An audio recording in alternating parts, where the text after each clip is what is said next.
Yn anffodus, mae sgil-effeithiau tlodi plant yn rhywbeth mae athrawon yn gweld yn ddyddiol bellach.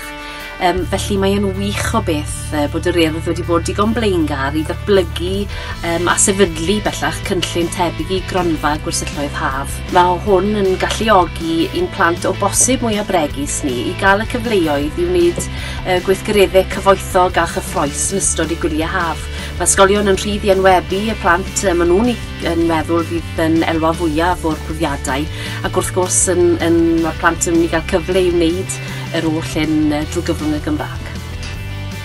Dwi digon ffodus fod wedi gweld llaw cyntaf canlyniad cronfa cyfle i bawb, lle mae degau o blant a phobl ifanc wedi mynychu un o cyrsiau gwrsyllwyr haf yr Urdd trwy'r cronfa. Ni wedi bod yno yn ei gweld nhw'n magu hyder, magu gwydnwch, creu ffrindiau newydd a fwy na dim yn cael sport dros yr haf.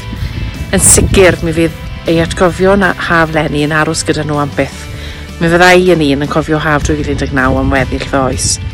A mae'r diolch i chi am hynny, am eich elioni a'ch cyfraniadau i'r cronfa i galluogi'r Urdd i gynnig cyfleoedd byth gofiadwy i plant a phobl ifanc ledled Cymru. Diolch yn fawr iawn.